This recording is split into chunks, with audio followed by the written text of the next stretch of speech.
Yes, this day again. Getting back on the bar. Let's talk about hands before we get into the movements. What does it mean if our hands are tearing often? And often meaning pretty much every time we do toes to bar or pull-ups or things like that. Even if there's no sign, even if they're good, there's no cuts and they still tear every time. So in order for your skin to rip, there needs to be friction. And friction comes from sliding. Right? Your hand and the bar do this a lot. The bar rubs the top layer of skin, right? And then you can get a blister, right? And the blister tears, and now you've ripped your skin. That's exactly how you get blisters on your feet from hiking or running, right?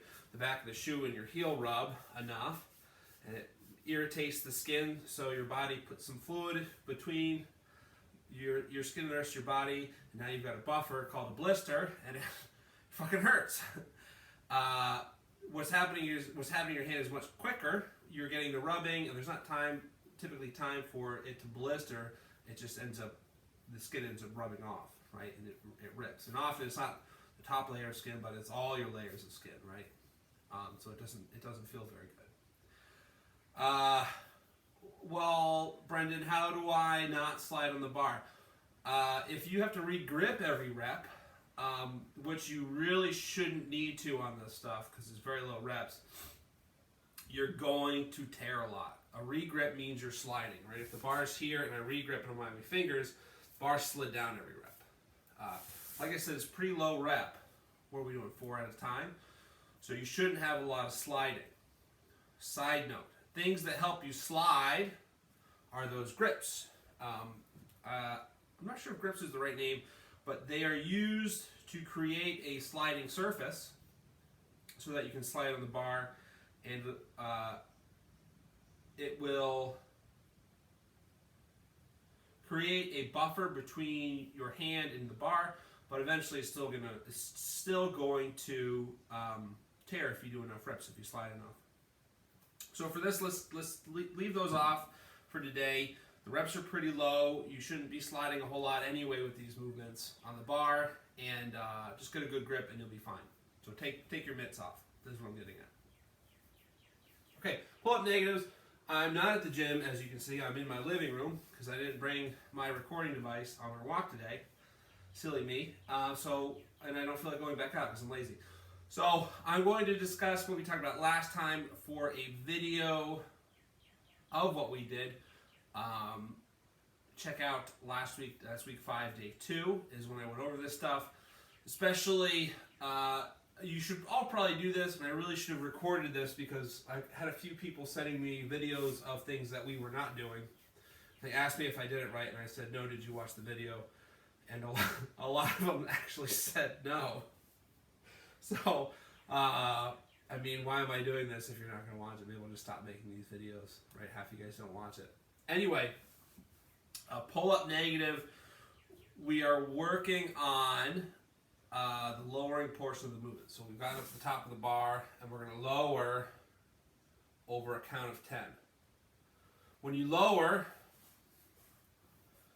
we don't want to count like this. We want a nice, we do want to count like this. We want a nice even descent. 1, 2, 3, 4, 5, 6, 7, 8, 9, 10. Okay, well maybe I went down a little slow or a little fast, that's okay. What we don't want is this sort of counting. 1, 2, 3, 4, 5, 6, 7, 8, 9, 10. Right? The accelerate count. If you really struggle with the negative, the other option is to hold at the top for a count of 5, and then lower over a count of 5. And this is a nice little trick to do as you're progressing through the sets, and it's going to be very, very hard to lower over a count of 10. Maybe you're hitting like 7 or 8, you're starting to struggle. Thinking about that hold at the top, you might find that you're falling you're still going down because it's so hard to hold up, and that's okay. The hope is that focusing on staying still actually makes you descend slower, because you're working hard, but you're still kind of failing at it, and that's okay.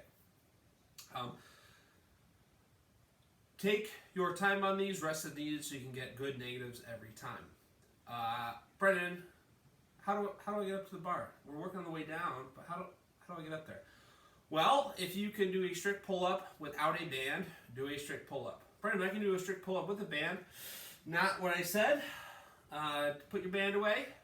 If you can do a strict pull-up without a band, do a strict pull-up. Okay, Brennan, I can't do a strict pull-up, but I could probably kip up to the bar without a band. That's the second option, kip up to the bar without a band, right? I did a kipping pull-up, I'm up at the top, and now I lower over a count of 10. Okay, yeah, I can't do that without a band. Okay, now you can jump up or get a chair and just climb up and hold at the top. Make sure if you're jumping up, you're not just jumping and catching, you are a little set at the start, and you are actively trying to pull up as you jump up the bar. The reason for this is you want your muscles working when you get to the top. If you just kind of jump and then you're up there, or if your muscles aren't working, what's going to hold you up? And if you expect your muscles to magically turn on, it doesn't always work out perfectly that way. So it's best to get set, jump and pull up, and go from there. Now, if you're coming from the side with a chair, grab the bar, really pull yourself up tight. Even if you're standing here, then you take your feet off the chair, right? Now you're at least still setting beforehand. Brendan, I'm stepping off the chair. I'm active, but I'm struggling to lower over kind of 10. I'm getting like 3 or 5. Okay, if that's the position you're in, that's when you bring the band out. Not any sooner. Because I do want you guys working on this. Now let's say you have the band, you're coming from the top, and you can't do it. We're going to go to our body rows. And our body rows, we are lowering over count of 5. And if you do these right, they are going to feel good. Just make sure at the top of the bottom, you don't pull up and you lose tension. You want to go pull up, controlling the way down. You want tension the whole time. The whole idea is to really load up speak right. Really, idea is to load up our upper back muscles. Okay, moving on to toes to bar, strict toes to bar. These are not dead hang toes to bar like we talked about last time and like I demonstrated last time. You're not hanging from the bar, lifting your legs up and bringing them down. It's a dead hang toes to bar because you're starting and stopping from a dead hang. A strict toes to bar is like a kipping toes to bar, except we don't kick our legs back. So if you've got an upright here for a kipping toes to bar, our legs do this during our kip. With this, our legs don't come back behind the bar. They just stay, they just do this as we do our toes to bar. Well, I guess the kipping toes to bar would be like this, right? That's my feet. So there's no kickback. And if you go back to week 5, day 2 and watch the video, you'll see exactly what I'm talking about. Because I did a couple of videos from the side. The goal on these is rhythm. Not getting your toes to the bar. It's about rhythm on these. So if you're like, Brandon, I can have rhythm, but I can't get my toes to the bar, or I can get my toes to the bar and not have rhythm, what should I do? Rhythm without getting your toes to the bar. Now there's quite a few people on here that are usually good for a couple toes to the bar with rhythm, and then they fall apart. You really need to keep yourself accountable. Aim for both. We've dropped the sets a little bit. We've upped the reps a little bit. Guys, it's 4 at a time. It's not a big deal. Take breaks. It'll go quick. Last part, we've got a 400-meter run.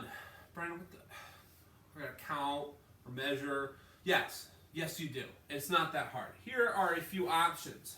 Some phones have a nice little app. You walk 200 meters out, you walk 200 meters back, you've got 400 meters. You pick a tree or something. I'm going to run to the tree and run back. That's 200 meters.